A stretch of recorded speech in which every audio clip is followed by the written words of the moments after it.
Howdy folks, just wanted to talk about a couple of quick items.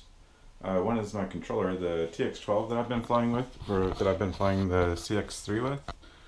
This guy here, it's TX12 Mark II.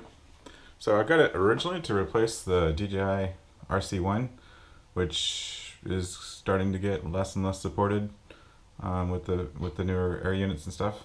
So this one, the camera probably won't do it justice, but anyways, so like the distance between the sticks and where it rests on your stomach or belt line, whatever, when you're using a lanyard, is about the same between these two. When you stick them up next to each other, they're about the same length, and then also like the gimbal spacing is really close to the same. So that's really one of the big reasons why I bought this radio, is to transition from the DJI radio to an ELRS radio. So, but I have had some growing pains with it. With the new O3 air unit, I thought maybe it's the goggles, just like different kind of perspective, a different field of view, all that kind of stuff. But that was causing me to crash a lot. Also, the same thing about like running different camera angles. That caused me to crash, because it all messes you up when you first change anything. you get messed up for a little while. So I went through changing my camera angle and different things like that, and none of that seems to be fixing it. And what I kind of felt whenever I'd like pull out of a dive, like a lot of times I was not pulling out completely and just diving into the ground. And it's because the stiffness of these gimbals on this thing, they were just super stiff compared to the DJI. The DJI comes really soft, like compared to any of your other radios. Really, really light gimbals, and of course you can tighten them up, but I just got used to them like that, and I like it. So when I went to this one, it was too tight. I loosened them as much as it would allow me to, and it's still too tight. And so whenever I would be with the DJI, you just kind of almost think that you're pulling back on the stick, and your fingers kind of do it, and it does it. But with super stiff gimbals, you have to, I guess, think a lot harder, try a lot harder. Anyways, I just kept crashing. So I took it apart again, and I stretched out some of the springs to get it light enough, which has now made it, not as scientific when you're tightening it. You can't just be like, oh, I'm gonna tighten all the screws, 2 turns or whatever, and it should be equal. And so it's a little iffy. So I'm trying to get used to it and not crashing quite as much like my last flight, which I'll show you on this video. It didn't crash, so that was good. But like yesterday, I crashed like 3 times. So getting used to that, but in the meantime, since I wasn't sure if I was gonna get my springs straight, and it's not what I want really, I went ahead and ordered the AGO1 mini gimbals. So those are coming in. Hopefully I can get those as light as I would like. We'll see. They're supposed to be really good. I've also noticed with these gimbals, like in one direction, you feel the bump coming across the center. You feel it more versus going the other direction. So it's like they're not quite even. I don't know if that's with all gimbals or not, but I didn't think I was a gimbal snob until I had to switch off the DJI radio, which is perfect to me. The other thing about the DJI radio is the stick ends are fatter on there. Those, I measured them, they're like 8 point something, and these are like 7.8. And you wouldn't think that's much, but you can sure feel it. So I can't just move those because it's M4 and this is M3. So I might have to print some because I can't seem to find any nice fat, simple but fat M3 stick ends. So just kind of trying to work through all these issues. Another thing about this one is if you hang the DJI by its what do you call that thing, the little ring, it'll sit slightly not flat, more like that, like at an angle down. Whereas this one, if you hang it by the ring with lithium-ion batteries in there, it would sit more flat pretty much. And then when it would bump up against me, it would kind of it'd fall this way. It'd fall more like this, which wasn't suiting me. So I threw some batteries in the radio module box there.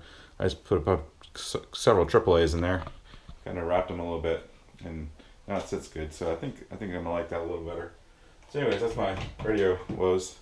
The other thing I want to talk about was in all my crashing.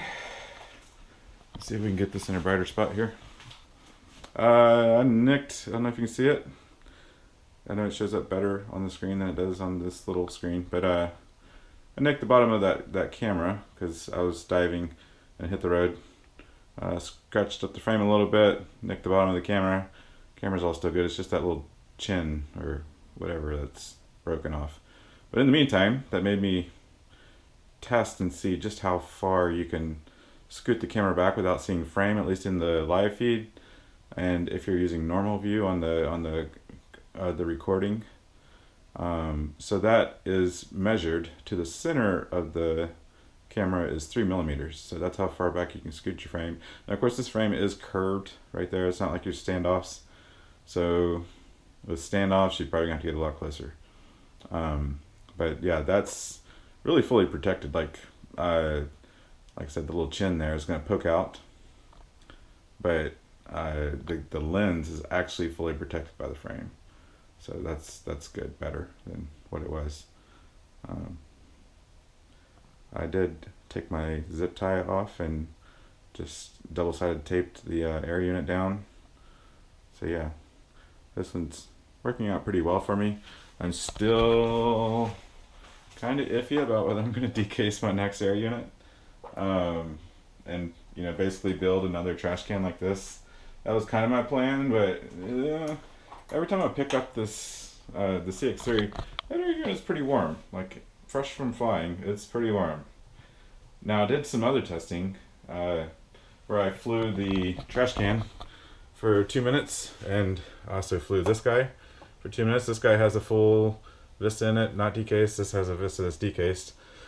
Flying for 2 minutes, this guy got to 41 degrees Celsius using the WTF OS.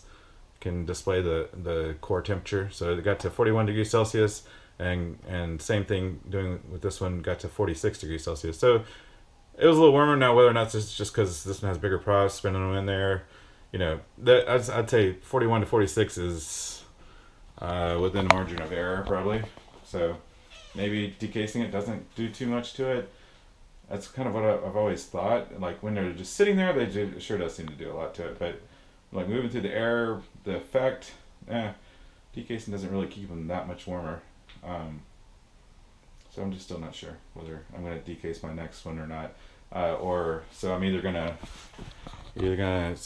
build one like this if I decase, or I will just swap it into this one, swap that full-size air unit out and put the full-size O3 in that guy.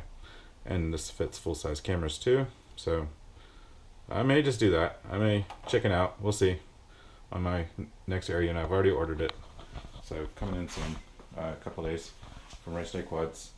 So we'll see. I'll probably decase it and try to build a 75 millimeter whip, but we'll see what on the forums what things come out as far as heat goes. Like I said, when I pick it up, it's pretty warm. I'd say it's warmer than my Vistas usually are. So we know it's doing a lot more processing. So it's got two chips on it, two processors versus the one before. It doesn't matter with the air flowing across it. It may not. We'll see. Just depends on what I feel like when it comes in, and if I have all the parts. Ordered from Race Day Quads some little bolts. It is in the description. It says one piece, but they show a picture of 4 bolts, and so you think you're getting 4 bolts. So I may not have enough bolts to do to build a little trash can again, or I might have to order some bolts. We'll see. So see how that goes. See you later.